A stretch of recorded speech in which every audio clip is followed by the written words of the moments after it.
Welcome to Smart Cherry's Thoughts. This is Sai from India.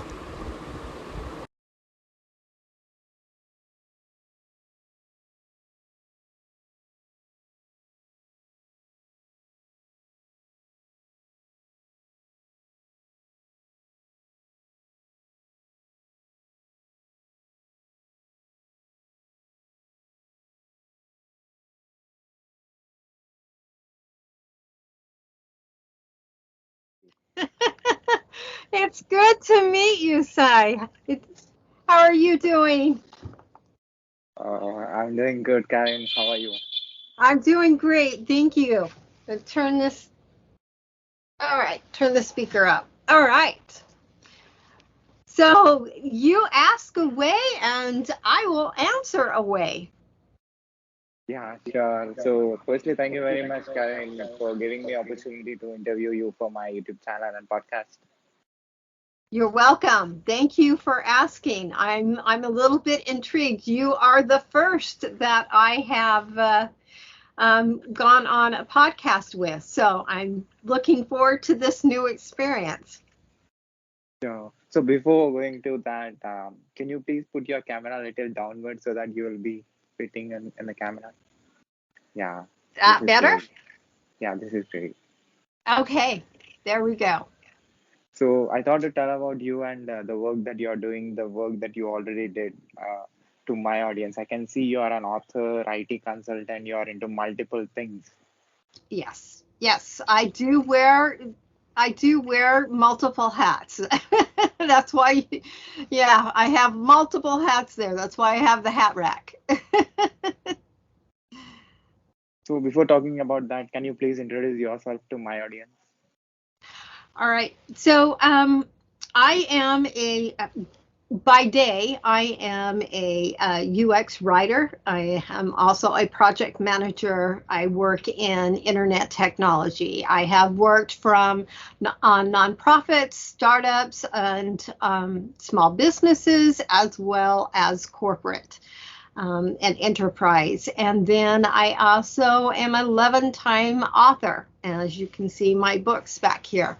And I utilize the experience that of a project manager because I am a self-published author.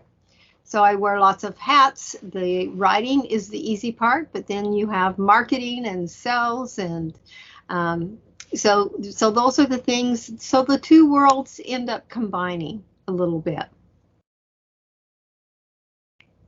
So how you are able to manage, because the project management is a different job, writing is a different job. Well, the beauty of what I've been able to accomplish has been that in my ability of breaking down complex projects into different categories, different phases. So when I go into a project, there are four phases that I walk into. There's the discovery phase, the strategies phase, design, and execution. And by breaking a large project into those four phases, what we end up doing is then being able to understand the whole project at large, but be able to really focus and be self-disciplined in just getting the deliverables that needs to be done for that specific phase, and most importantly to make sure you are passing that on in a manner so that the next phase can just continue to take forward. And I actually apply that same process with my writing. I am a nonfiction motivational writing. I have what's called the Steps to Success program, which does explains goal setting so that you can break it down and then you can set the goal up to achieve. And then I've written some poetry as well as some children's book. But my main and a memoir. But my main area of focus is called the Ember Within series, which is a 30-day motivational challenge. So how I end up juggling those two is because of the self-discipline and being able to take complex projects and break it down and then time manage. And it's really essential. My day begins at 4 a.m. and it oftentimes doesn't end until 10 or 11. But that's what I do, and I love it. I love being able to do that. Awesome. So you as the author of 11 books in 4 series, can you be specific about it? Yes. So The Ember Within is a nonfiction. It is a goal setting. It is 30-day motivational challenges. So I'll grab these two things here. So these two books here, this one is Define and Align. This book is talking about affirmations of empowerment. And our biggest challenge is really what goes on up here. How we communicate with ourselves, how, we sometimes really focus on our doubts and our insecurities and our fears. And so by creating self-discipline in our thoughts, then that proceeds into action. So I have this, and it goes through and it talks about every day you're going to spend one day on just thinking about, for instance, on day 4, you're going to, just thinking about your intentions. And then you have an exercise that you do. You have the affirmations, and then you have an exercise that you do on here. And so there are 30 life skills that you just spend a day thinking about. And the purpose of that is to be able to train your mind into what you're going to entertain for that day. So if the day is like the very first one is attitude, throughout that day, you're just going to really be focusing on understanding your attitude, understanding why something triggers you, why you responded that way. Thinking about a better response, thinking about how you processed it in your mind and how you can improve. And so that is what Define and Align is. And then Defining Thoughts takes that same 30 days life skills. So you have the exact same life skills. You have anger, but what you do is you're taking that a step further. So you're really being able to really delve into a self-guided evaluation of how you think about anger. And then you have just a little workbook that you do there. And so the best books, the best books for mine are the ones that are written in and drawn in and really, really helping you to just think about what it is you want, define what you want, and then start thinking about how you're going to align with that. And so if there was one book, if anybody asked me, what one book would you recommend me reading? I would say this one. And this is my Step to Success program.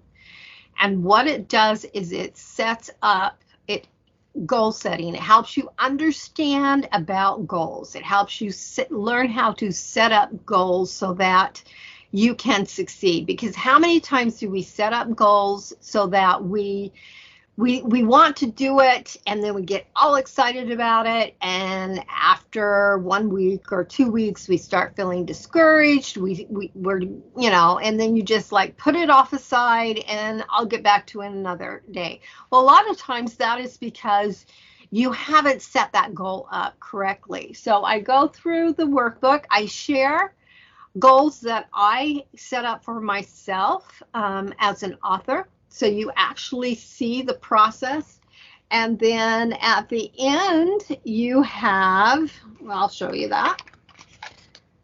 So, you can actually see what I have used.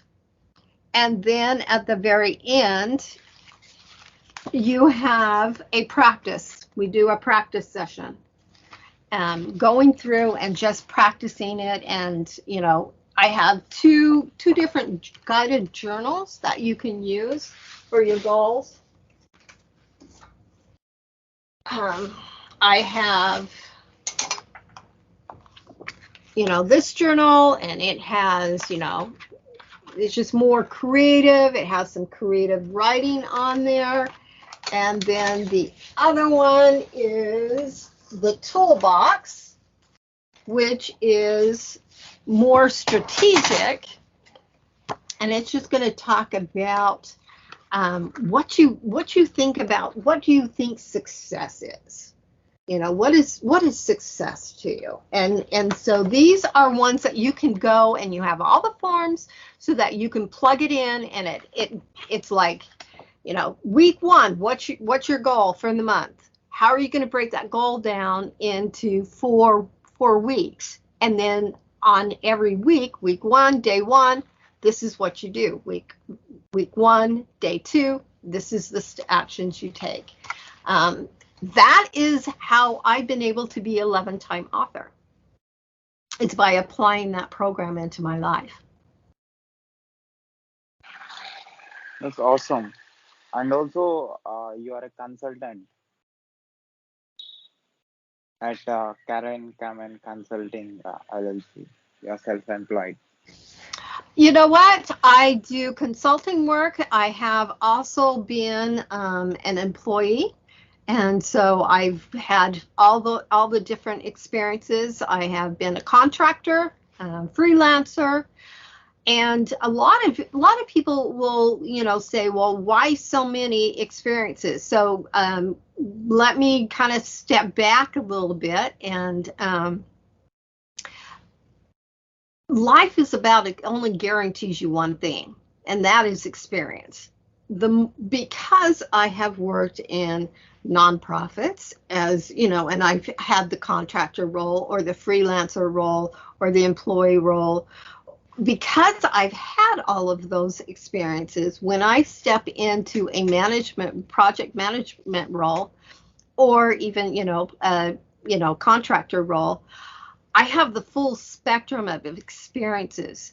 So this is especially beneficial as a UX designer, UI designer, is because your end user is really every single person that's going to go and have any contact with what you're building. So that means the stakeholders, that means, board members, that means training, that means the developers, testing. All of them really are your end users, as well as the people who are going to use yours, purchase and use what you are working on. And to get to have all of those experiences and to go and have those different roles and those different opportunities, I have a better understanding of their needs up front. So then it takes less time for me to be able to go in and deliver something. My reputation is, within the first day, you'll have a deliverable from me. And so that's been beneficial. Awesome. And you are into this from, I can see you are into this from last 11 years, 5 months. Yes. So one of the first things that I did as an author is I wrote my memoir. I was born and raised in a cult, and I left at the age of 48. It was probably, I figured I probably at that point, even though I had graduated from high school, I probably had a 6th grade education compared to other individuals of that similar experience. And I jumped into to obtain my college degrees and obtained a BFA in graphic design and a master's degree in human computer interaction.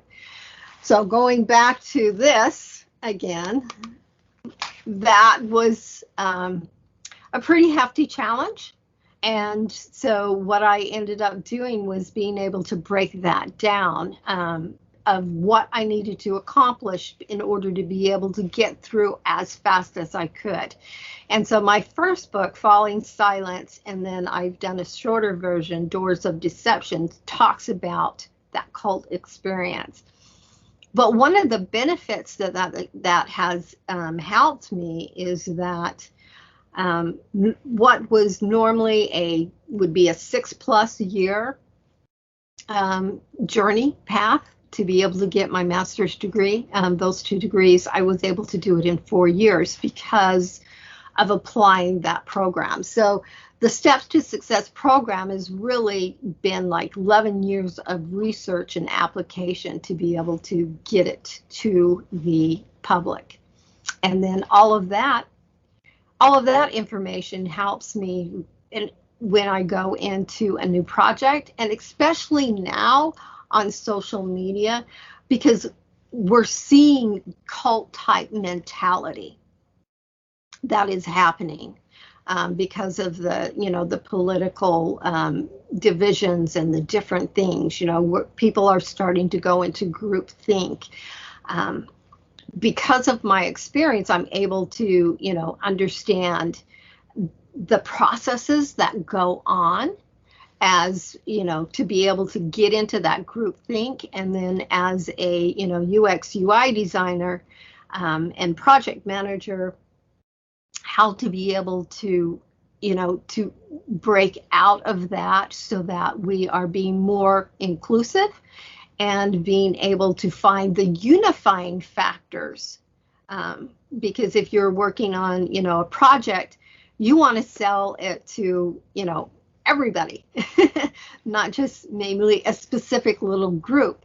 So by understanding that, groupthink mentality, we're able to go in and find issues early on in order to be able to make that more, expandable market. And so in many ways, because of my upbringing experience, that brings a lot of value to whatever I do. Great. And before this, you worked as a website project manager and editor for 4 months. Yeah. Yes, I was my last role, my last official role. Okay. So right now, I am currently project managing a nonprofit, more as it's just they don't need a lot of my time right now. So it's just a few hours a week here and there. And what they are doing is quite fascinating. I am going to be I'm actually right now writing the curriculum for an entrepreneur class for inner city disadvantaged African American youth.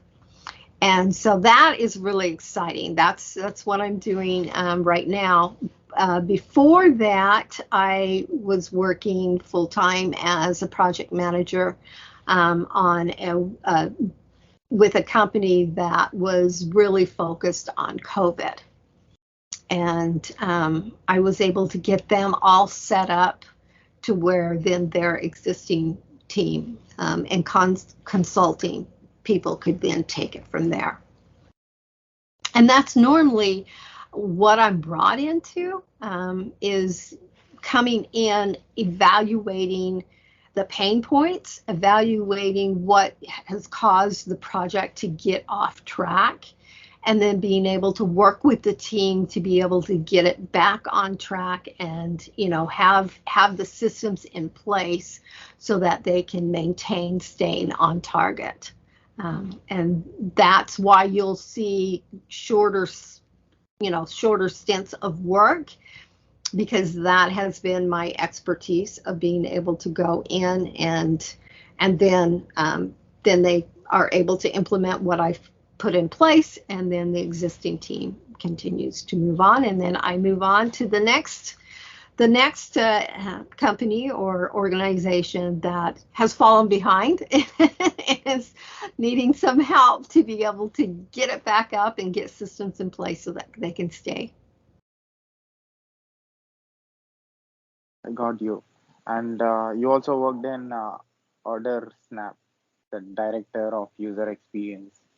Ah, yes. Now that one was fascinating.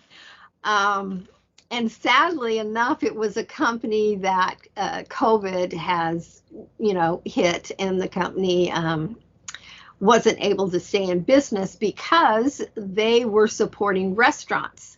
And restaurants were being shut down. People couldn't go to restaurants. And so, therefore, it was a catalyst event. But when I went in there, it was really fascinating. I would have to say, that one's probably one of the dearest to my heart, because they went in and they asked me to, totally rebrand. And so I was able to do a total rebrand on them. I was able to go through and then work on the UX and the UI, go and set up the marketing for that. And we were just getting really good. It was going to make it happen. And then COVID hit.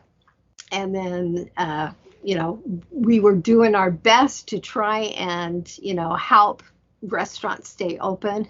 But unfortunately, local laws forced many to close their doors. And it just was a catalyst. And so therefore, then they were forced to close their doors as well. So.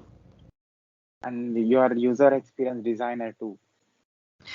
Yes, I can do. In fact, on the one I'm doing, the nonprofit I'm working on right now, I just put together all, 8 surveys, different surveys, and they are getting sent out in order to be able to gather the data we need in order to do the books, to write the training material.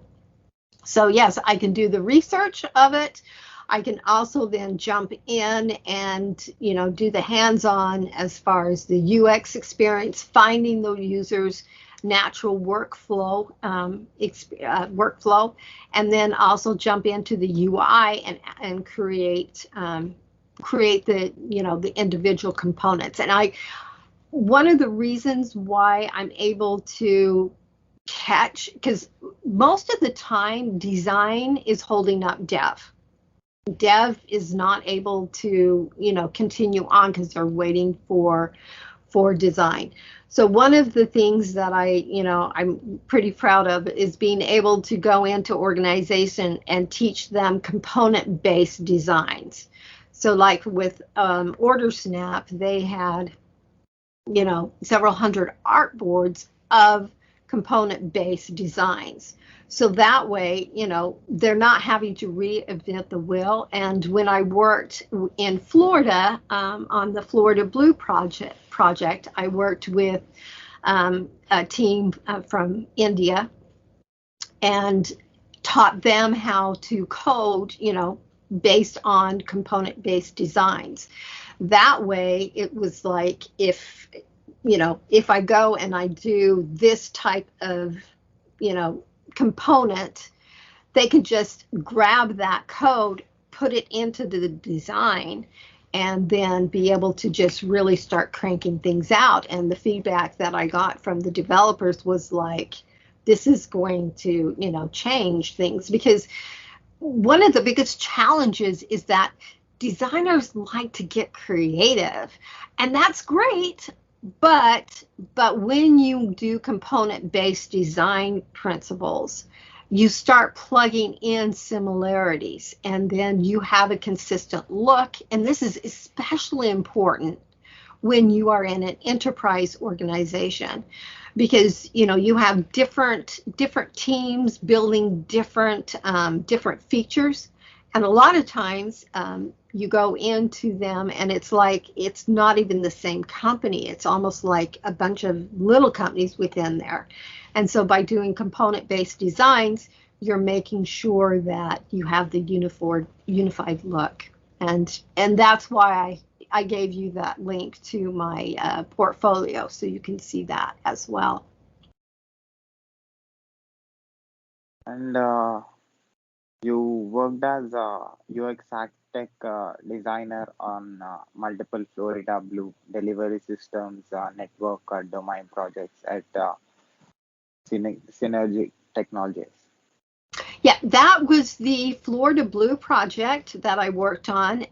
That one was another fascinating one because I started on one project that was dedicated to 55 and older. You know, I think the gray hair helped on that. And so I went in and was able to work on that project and get some designs, get dev being able to move ahead.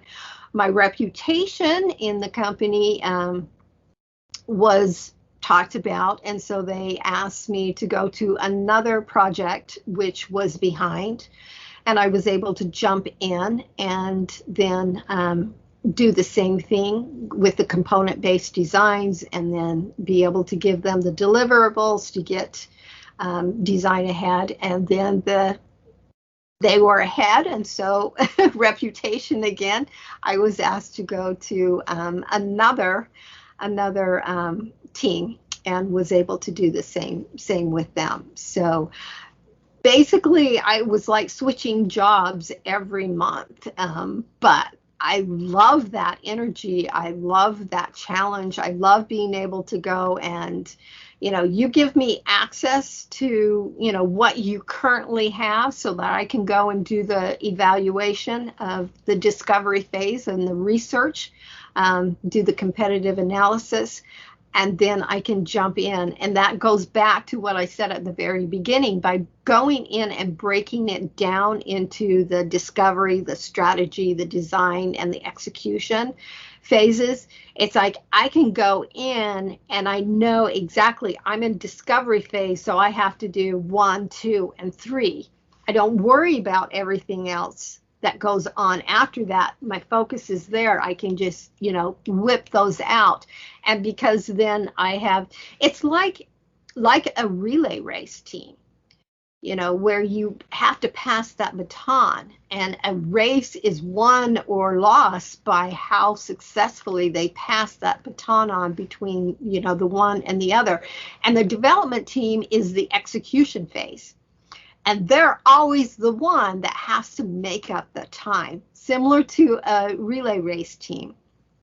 So I always try and teach to make it so that it's, you're passing that information on, and you're not causing a hang up, and it's a smooth thing. And that's the reason why my reputation is that within the day, you usually have something, a deliverable for me, because I've done this so many times, and I've had to work on such a rapid pace that I'm able to jump in and be able to, go in and duplicate that process to be able to get that information out quickly. So Great. And you also worked as a senior professor and technology product owner. Yes. All right, so this one, every place I've worked has been such a beautiful experience. So my skill in UX and UI is the reason why they brought me on as a product owner, because they were almost a year behind on the project because design couldn't pass usability testing. And they were ones thank you, that they really, made sure that the usability testing was done. So I went in and fly on the wall, just, really started observing their processes, and then gave them some suggestions, gave them some feedback on there. We were able to finally get the usability testing passed. And then I created a workflow, because a lot of the developers, they get a little piece here and they get a little piece there of the project, but they didn't see the full spectrum. So what I ended up doing was I mapped out the user workflow experience, saying if a user touches this, the system's going to give them this, and that they'll have the choice to do this, this, and this. Based on that choice, the system will deliver this. They'll have this many choices. And it was this huge, they had a plot map printer. So, think about how, architects are with their blueprints.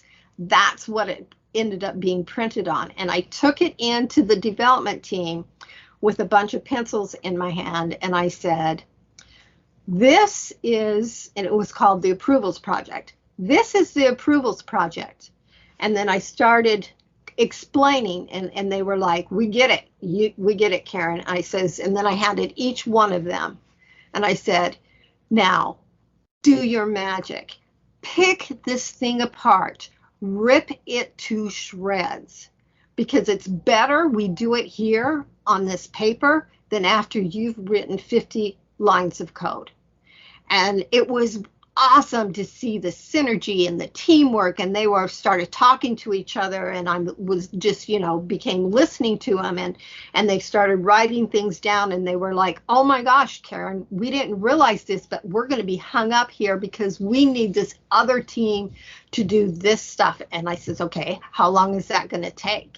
They're going to be like, well, probably a month. And I'm like, and we were going to start on this next week, but we can't, because we need that. So that's going to put us back a month.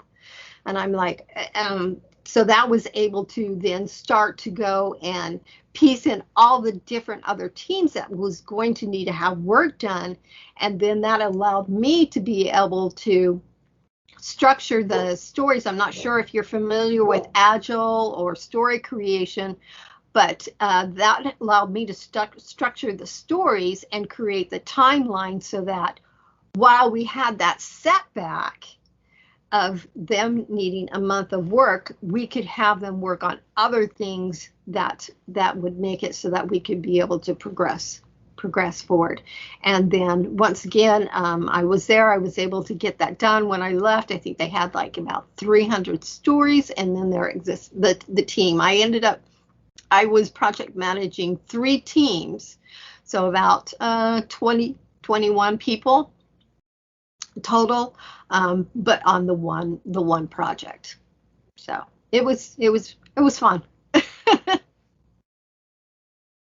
I got you. And you worked as UX, UI designer consultant on multiple XLS, BCBS projects at Tech Systems from 2016 for 3 months you worked. Okay, yeah. So once again, they brought me on as a consultant. They wanted me to be able to go in and evaluate the team, evaluate their processes. They weren't familiar with Agile, and they really weren't familiar with UX, UI. It was a small town, but it was, they were help. And so what I ended up doing was going in and observing their processes, interviewing each team member, finding their pain points. I ended up writing a 70-page manual to explain what UX was, what the role was, what UI is, what the roles were, going in and sharing the discovery design, those 4 phases. And then also was able to jump in and talk to different departments, which they were getting frustrated because they didn't have they'd been in queue to getting work done. And so I was able to jump in and then do those developments, design work, UI design work, in order for that to be able to go and do that. So one of the things that this company was doing is the developers were doing the design and the development. And so when they brought me in, we kind of separated that out so that they had specific designers. What the biggest challenge was that what the departments wanted, and the designers could go and create, but the developers' skill levels were challenged to be able to actually create that. So that was a good learning experience, to be able to, scale designs down to fit the wants of what the departments want, but make it so that the development team could actually execute it. So how all these experiences working in different projects and different places and in different companies, so how this experience is helping you to do things today? Oh, every experience, every success, every failure. And speaking of failure, failure is not bad. Everybody's going to fail, and one of the things we need to do is we need to get over our fear of failing. We're all going to have failures in our life, but what's important is to learn from those failures, because it is by learning through those failures that you know better how to succeed.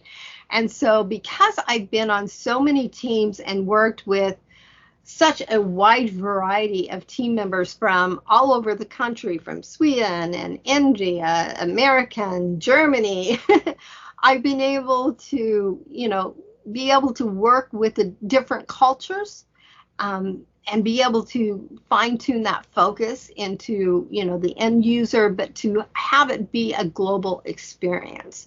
And I apply that also then in with my writing, is because, we've gone past, because of social media, because of COVID, we've gone past the isolation of just, country after country, because people are talking, like you and I.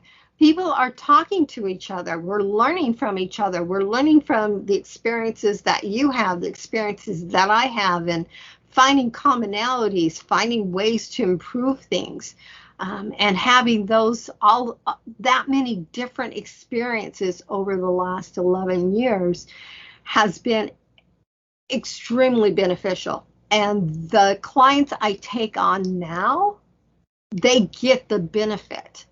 They get the benefit of understanding startups, of understanding nonprofits, of understanding enterprise.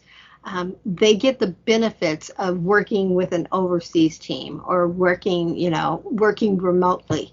Because at this point, I'm just 100% remote. If the project isn't 100% remote, I don't take the project on, because that allows you to be able to, it allows the companies to be able to go and get a more diverse employees, and it also gives employees the benefit of being able to, really take on a project anywhere in the world. So we've really become a globalized community, which is benefit, and we have far more similarities than we have differences when we focus on the similarities. Is there any particular project or the experience that you cannot forget? Any project or experience that stands out the most? Every project has things, and I've tried to articulate those. I think probably I'm going to pinpoint the one that I'm doing right now, because it's bringing in all the UX, the UI, the project management, and my writing all together. And so, and it's because of that I have found a new set of jobs, jobs that are being opened up called a UX writer, which I'm now starting to look into, to be able to go in and do that, because it brings everything together. And so I love being able to, have something come across my desk. I jump into it. I need to go do the design part, or I need to create logo or iconology. But then the very next day, I'm, needing to do some UX UI work or some UX research, going through right there. The next day, I am going in and doing writing work on here. I love that bounce back and forth between the right brain and the left brain, and then being able to utilize all my skills and asset for a company.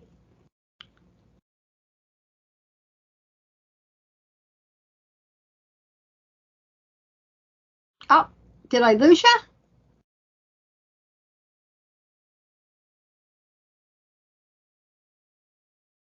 What do you think that is working for you? What works for me? Um, Getting up at 4 o'clock in the morning, energized and excited about the day, and then being able to help people and companies who are struggling, and being able to see them have their dreams come to fruition. That really ultimately works for me. That's what I love doing, is being able to go in and utilize all my skills to help another person's dream come true. You are into UI and UX, and you are into project management, and you are into writing. So which one you like? Which one? I like them all. I like them all equally. And throughout the day, I will bounce between, one to another. If I have, if I don't have any contract work going on at that, then I jump into my writing. I do my own book cover designs. I create all my social media. I, schedule it so I understand the whole marketing part of the social media. And then when client work comes in, then I'm able to evaluate that and then just jump right into it and address whatever needs they have.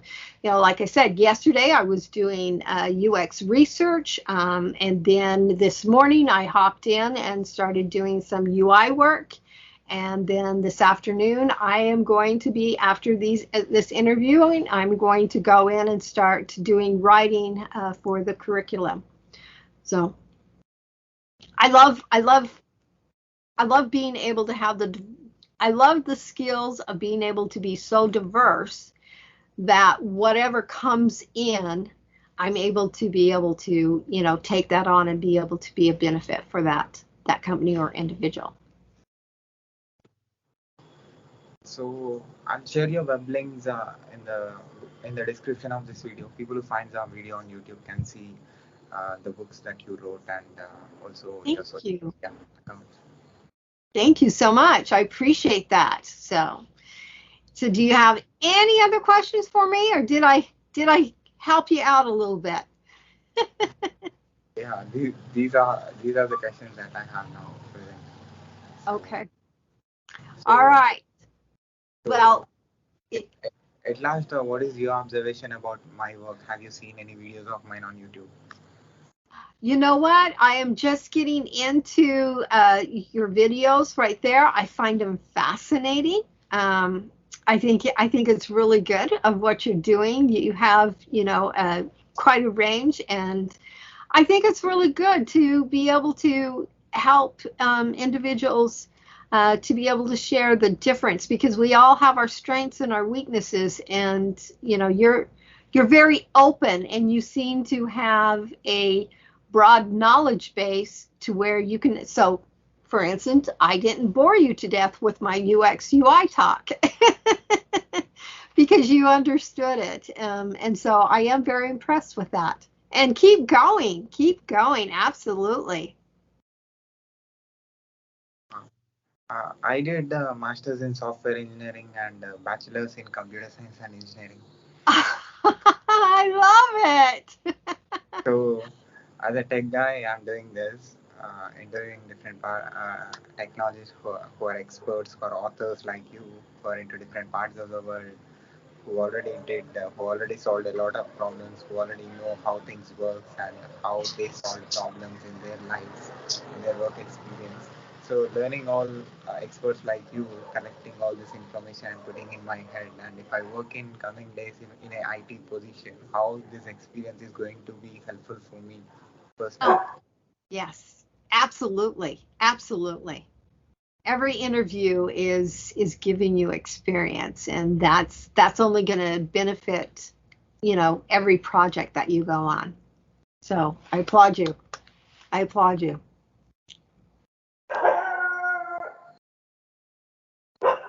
And also, can you share your books about your? Can you tell about? Can you spell your books where my audience can get it to my podcast audience? Okay. Sure, absolutely.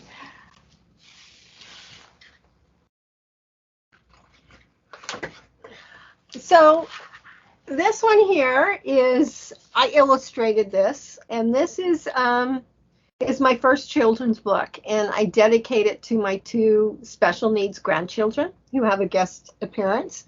So it's just a fun little story about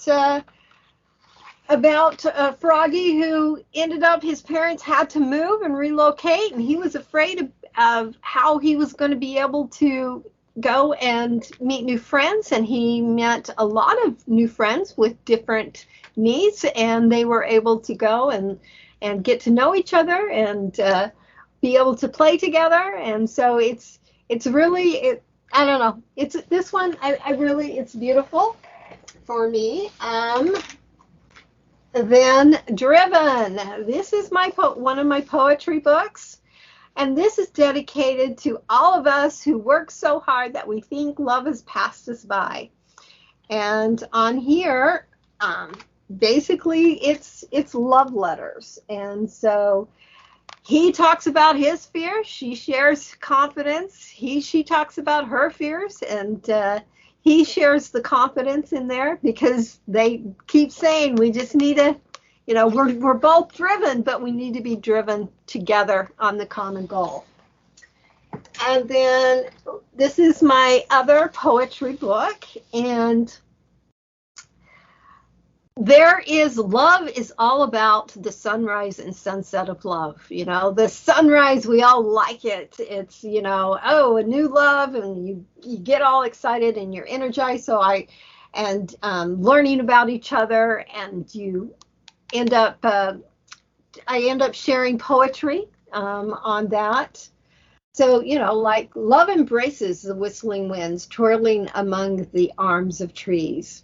And it just talks about love when it's in the sunrise phase. But sometimes relationships don't last, and that is the sunset of love.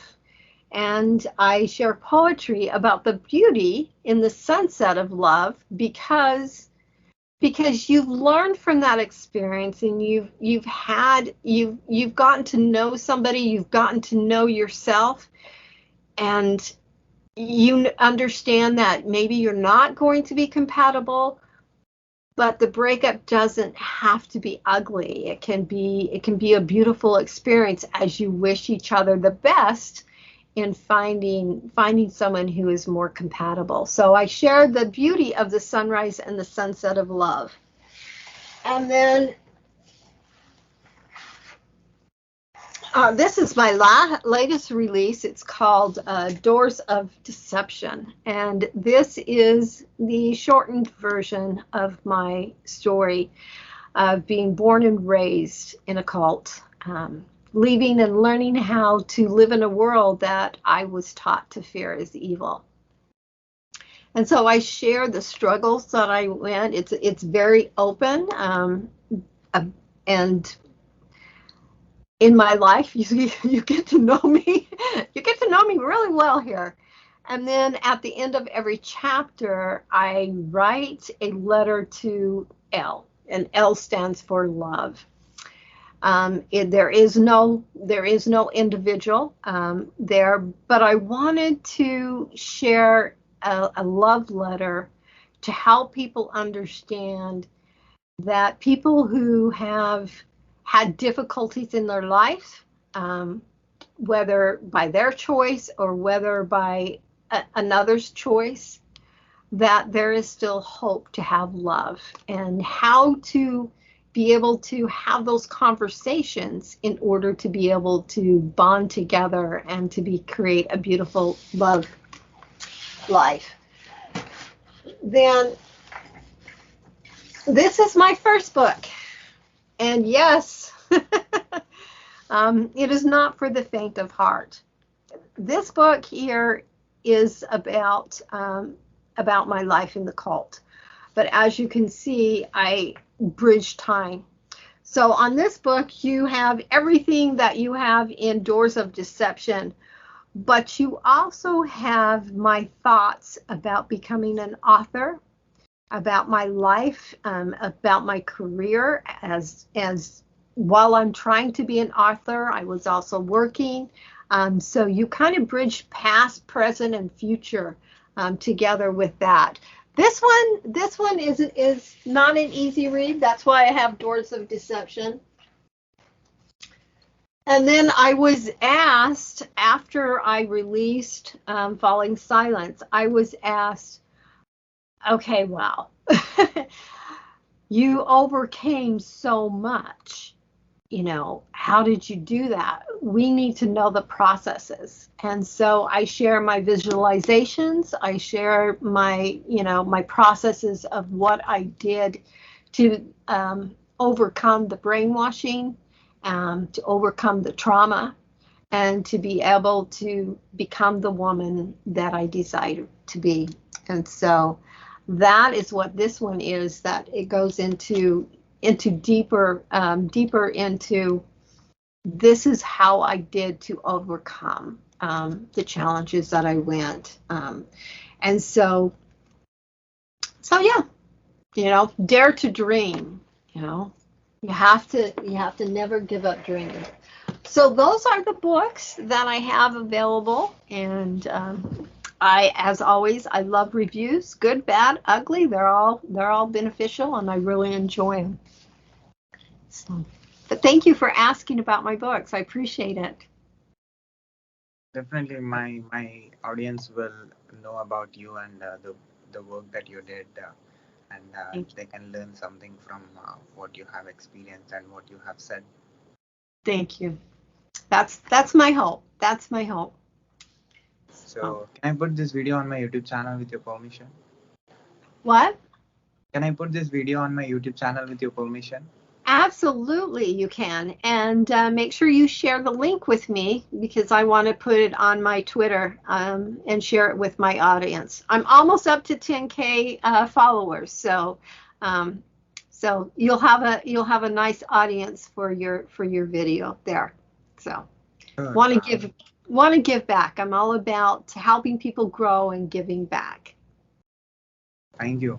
Can I also put this audio and video clip on my podcast, website, internet, social media, everywhere with your permission?